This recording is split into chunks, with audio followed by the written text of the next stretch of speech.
ngày nắng tụi bà bị sao sập hia nợ Renchi Kite Concierge nợ Maton New Zealand some hia certificate manager on duties đại đặt nợ nông hàng nợ nông supermarket chẳng á ô tô họ bị nợ phải choi vậy chẳng hay ca some hia nắng application ca some hia có số sầm nô số sầm nô và hai chia chân năm sầm nô đái về sầm hia nắng sầm nô chập đám đầu bóng nắngคือsốแตะต้องสมมุติฉบับ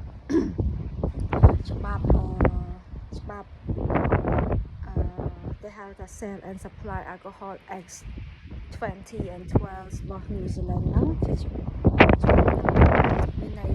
ច្បាប់ហ្នឹងវាមានគោលបំណងអីទេអញ្ចឹងទៅនៅសំណួរទី1ហើយសំណួរនេះខ្ញុំចាំខ្លះហើយសំណួរច្បាប់នៅប្រទេស New Zealand ប្រភេទ license មានប្រមាណ license ដែលគេផ្ដល់ឲ្យហ្នឹងមានប្រមាណប្រភេទអីអញ្ចឹងទៅ license អីគេខ្លះហើយភាពជាអ្នកទទួលខុសត្រូវបានន័យថា host responsibility របស់យើងជា duty manager ហ្នឹងតែយើងត្រូវធ្វើអីគេខ្លះហើយនឹងចំណុចតាក់ទងជាមួយនឹងច្បាប់ឆែកដើម្បីយើង approve លក់គេហៅថា alcohol liquor ហ្នឹងតើត្រូវ check ទៅលើអីគេខ្លះដើម្បីអាចលក់alcohol ហ្នឹងបានអញ្ចឹងណាហើយតើយុគបានដែលទីបំផុតដែលអាចលក់liquor នៅក្នុងហាងនឹងបានលក់ឲ្យបានអញ្ចឹងទៅហើយតាមមួយទៀតគេសួរតើតើក្នុងករណីយើងកំពុងធ្វើការហ្នឹងហើយយើងជួបជាមួយនឹងស្ថានភាពគេហៅ intoxicated ស្ថានភាពស្វឹងអញ្ចឹងណាតើក្នុងនាមយើងជា duty manager ហ្នឹងតើយើងត្រូវធ្វើដូចម្ដេចសម្រាប់អ្នកដែលគាត់ស្វឹងអញ្ចឹងហើយយើងមានចំណុចអីគេខ្លះដែលសម្គាល់ថាបុគ្គលម្នាក់ហ្នឹងគឺគាត់ជាអ្នកស្វឹងអញ្ចឹងណាហើយនឹងសំណួរខ្លះទៀតគឺសួរតើតជាមួយនឹងថាតើការផលប៉ះពាល់តាក់ទងជាមួយនឹងការហូបគ្រឿងស្រវឹងតើវាមានអីគេអញ្ចឹងណាផលប៉ះពាល់ហើយសួរតាក់ទងជាមួយនឹងតើយើងចង់ apply ជា duty manager ហ្នឹងតើយើងមានដឹងថាតើការងារហ្នឹង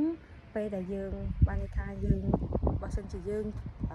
ធ្វើខុសច្បាប់បានន័យថាយើងច្រឡំលក់ទៅឲ្យយើងធ្វើខុសដោយប្រការណាមួយយើងលក់ទៅឲ្យក្មេង under age ឬក៏អីចឹងតើយើងត្រូវប្រឈមមុខនឹងច្បាប់អីគេខ្លះអញ្ចឹងសំណួរទាំងអស់ហ្នឹងអានេះខ្ញុំចាំហើយហ្នឹងហើយការទទួលខុសត្រូវនៅក្នុងហាងតើពេលណាដែលនៅក្នុងហាងហ្នឹងដែល duty manager គាត់អាចអាប់សង់បានន័យថាមិនគាត់អាចអត់មានអវត្តមានគាត់បានអញ្ចឹងណាហើយអ្វីដែលសំខាន់ហ្នឹងគឺពេលដែលត្រូវការlicense ពី duty manager ហ្នឹង on duty បានមានសិទ្ធិកន្លែងហ្នឹងមានសិទ្ធិលក់share beer អញ្ចឹងណាមានសំណួរអាហ្នឹងខ្ញុំចាំខ្លះប៉ុណ្ណឹងនិយាយទៅបទពិសោធន៍សួរតើតើអញ្ចឹងការដែលគេសម្ភាសនៅ consult វាមានតើតើមួយច្បាប់ប្រភេទ license ហើយនឹងការទទួលខុសត្រូវក្នុងទូនាទីជា duty manager មួយអញ្ចឹងណាអញ្ចឹងនេះបទពិសោធន៍របស់ខ្ញុំរួចរាល់